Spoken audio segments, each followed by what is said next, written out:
afternoon. You're listening to Solent News Online Digital Radio. I'm Daniela Palma, and we have a full show for you today. From University Vice Chancellor's Pay to Time Magazine's Choice for Person of the Year. With me, I have Ryan with your entertainment and Robbie with the sports and weather. The time is 4 o'clock. Here's Sean with your headlines. Good afternoon. Here are your headlines at 4. Former Labour Cabinet Minister Andrew Adonis has demanded an independent inquiry into university Vice-Chancellor pay. He's labelled current salaries as outrageous. It comes after the news that departing Vice-Chancellor of Bath Spa, Christina Slade, was paid more than £800,000 in her final year in the role. China has said they will no longer import any of Britain's plastic waste. Currently, almost a quarter of the UK's plastic is sent to China and compressed into bales, but the news has prompted fresh concerns about where the rubbish will end up. The latest Times university rankings have been released showing Oxford as the best university in the world. For the first time in 14 years, though, there isn't an American university in the top 2. Caltech is placed 3rd. And finally, Time Magazine has announced the Silence Breakers as their Person of the Year. The group have been commended for starting their hashtag campaign #MeToo that encourages victims of sexual abuse to come forward. That's today's headlines. Back to you, Danny. Thank you, Sean. Andrew Adonis is said to propose an independent inquiry into the pay of university vice-chancellors, which the former Labour cabinet minister considers outrageous. Here in Southampton, a group of students from the University of Southampton have started an online petition calling for a cut on their vice-chancellor's pay. With a £424,000 salary, Sir Christopher Snowdon is up there in the top 10 highest paid VCs in the UK. University of Southampton student Casper Donaldson started a petition and thinks this is a real issue all over the country. Yes, that there's a systemic problem across the country and that students and staff are unhappy about it, very unhappy about it. That's also very clear. So I think that an inquiry should be put into place. Ben Safford, who is a part of the group Southampton Students Against University Cuts, also involved with the petition, gave us his views on this matter earlier. It's disgraceful and it's part of a politics of higher education that are moving increasingly towards money is going more towards the top end and not enough is going into education. China has announced it will stop importing British recycled waste as of January. The UK sends a quarter of its plastics waste to China and Hong Kong to be repurposed into electronics and children's toys. Concerns have been raised over what the government plans to do with the waste China would have taken. Caroline Wilson, one member of Status Row, a group of 3 women sailing across the Atlantic to raise awareness of plastic pollution in our oceans, told us more about our relationship and how it needs to change with plastics. The knock-on effect of what's potentially going to happen with China is that it's going to come back to our local councils. So in a bad case scenario, our local councils are going to have to turn around and say, I'm sorry, we can't take certain products that are hard to recycle. And then the problem really is going to be back in our homes, because then we have to put those items into the bin and then they're going to landfill. So it's really an eye-opening time for us to really rethink our relationships with plastics and to consider more the idea of refusing rather than recycling. Local radio station Unity 101 have found themselves with a pest problem. The station had to lift their floorboards to fully deal with the infestation. Member of staff had to be sent home due to the smell. The station has now reopened. According to research, we spend more time in our phones than we do sleeping. This might not come as a surprise to many, especially students. Doing a lecture on the 2 realities students live between, Professor Julie Hall told us last night how even the world of gaming can help lecturers understand students better. Southampton, unfortunately, has one of the highest statistics for domestic violence in the I can see lots of positive in gaming, and what I've been trying to do then is think about what we should change in universities to harness all the good stuff in gaming. We do apologise for the technical difficulty we had earlier, but moving on. Times Magazine has named the Silence Breakers as their 2017 Person of the Year. Every year, the US publication chooses who has done the most to influence the events of the year. They replaced Donald Trump, who was given the title in 2016, which I found quite ironic, to be honest. I imagine he was bigly disappointed. But moving on, as you might be aware, the whole hashtag #MeToo movement was started in the wake of revelations against Harvey Weinstein, where dozens of women came forward accusing him of sexual harassment and even assault. It started a global movement where women began to share their stories of sexual misconduct. So, here in the studio, what do you guys think? Do you believe Time magazine was right with naming these women like Alyssa Milano, Ashley Judd, and Taylor Swift as Person of the Year? I think it's incredibly important to show women's new roles in society and that they are exposing the people that are oppressing them. What about you, Ryan? It's highly important that females do get recognised as sexual harassment is happening every day, especially in major areas, including the film department. Mm-hmm. I totally agree with the magazine's choice, to be honest. It was a groundbreaking year for women. We had the Women's March in the beginning of the year, where millions of women were involved. The hashtag #MeToo campaign, as I mentioned before. And the most talked about event on Facebook this year was actually International Women's Day. So, do you guys agree that 2017 can be seen as the year of women? Yeah, 100%. Females have come so far, and this year alone just proves how far they have come. Sexual harassment in many industries affects so many people. Why you, Sean?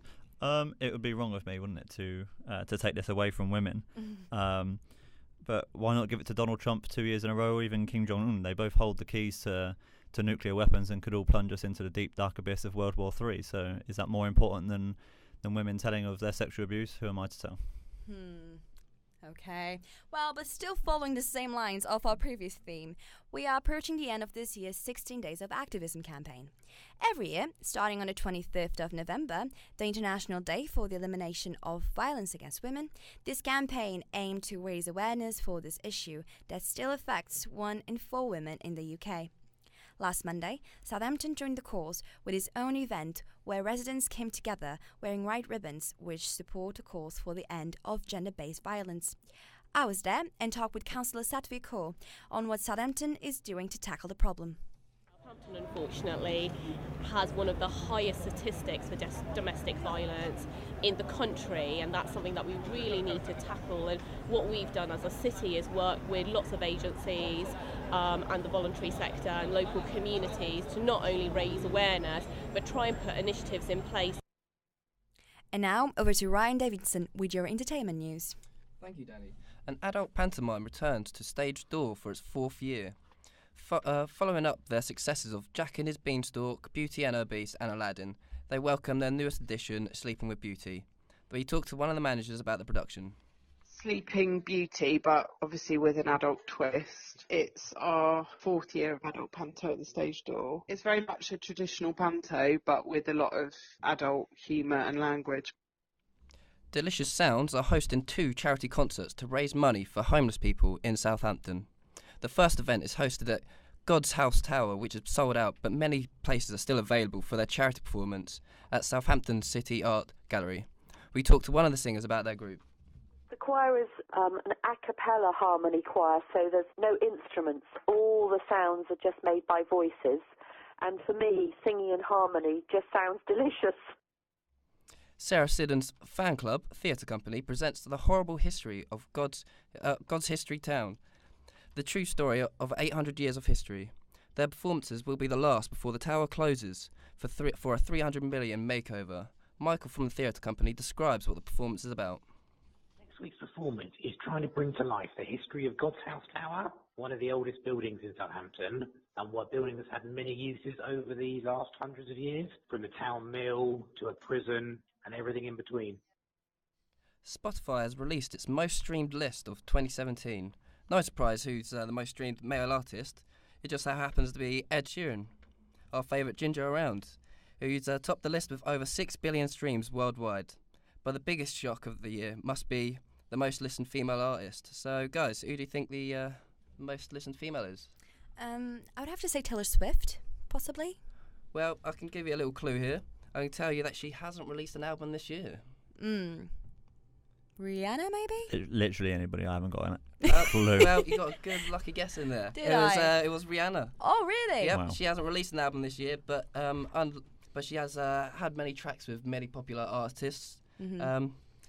But unlike other popular artists, many people expected, like Taylor Swift, Andrea Grande, and even Beyonce was a couple of our choices. No, Beyonce, to be fair, would have been my guess. You can't go wrong with a bit of Beyonce. Nah, you can never go wrong with some Queen Bee. No.